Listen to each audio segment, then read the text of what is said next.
নিয়ে গিয়ে জবাই করে দে। মানুষের বাচ্চাকে কি করে জবাই করবো? আমারও যে বিভাগে বেঁচে আছে।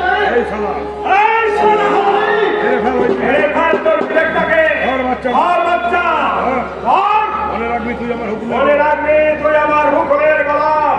আমি না বলবো তাই করবি,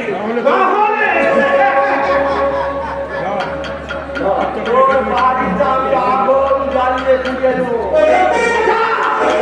বাচ্চাটাকে কেটে ও রক্তের কাঁচাটাকে ভিজিয়ে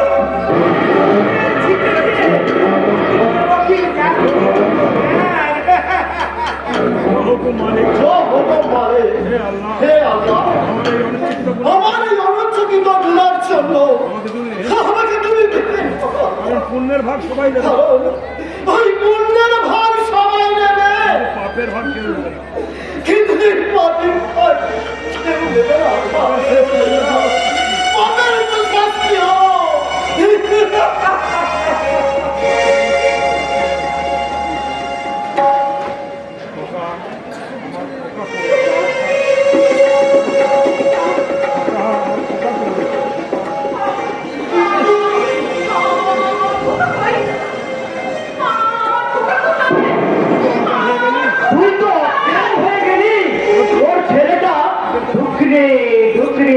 ছিল, তাই কাছে বলে গেছে তাকে দুধ খাওয়াতে।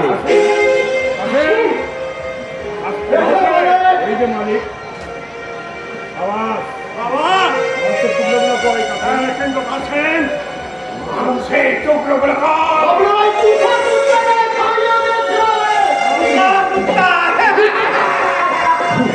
এই নেগের বিতর্ক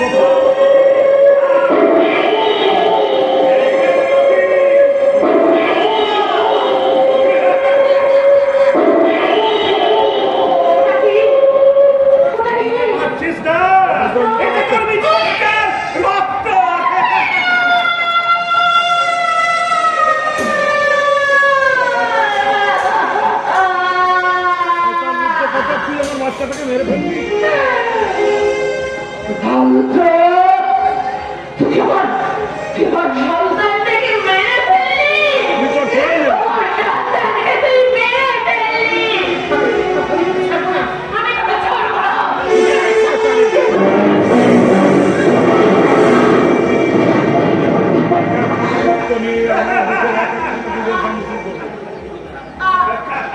আমি তোর এক এক ফোঁটা রক্ত নিয়ে দেবো কি? দেবো কি ঘুমিয়ে পড়লো নাকি? পড়বে লড়াই উচিত। সকলে কাজ হয়ে যাচ্ছে।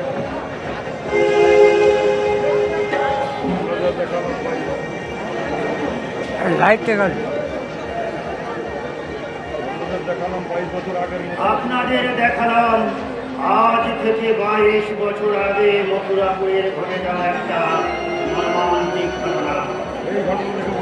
এই ঘটনা দেখে বোঝা গেল এই নাটকের নায়ক কৃষ্ণের দেখা ভয়ঙ্কের স্বপ্নের কন্যিনী নারীকে আসলে যশোদা হিসেবে সত্যি কৃষ্ণের বলা হয়েছিল।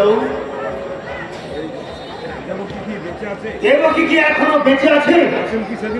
কাসেম কি সেদিন সত্যি সত্য এই দেবকীর বাচ্চাটাকে জবাই করেছিল? আরে সব প্রশ্নের উত্তর পেতে হলে আপনাদেরকে আবার 22 বছর আগে থেকে বর্তমানে ফিরে আসতে হবে এবং এই নাটকে শেষ দৃশ্য পর্যন্ত দেখতে হবে। যারা যারা বর্তমানের ঘটনা দেখতে চান তারা সবাই প্রত্যেকে তাড়াতাড়ি আমার এই বন্দে ভারত চেপে বসুন। এইবার আমি গাড়ি ছাড়ছি।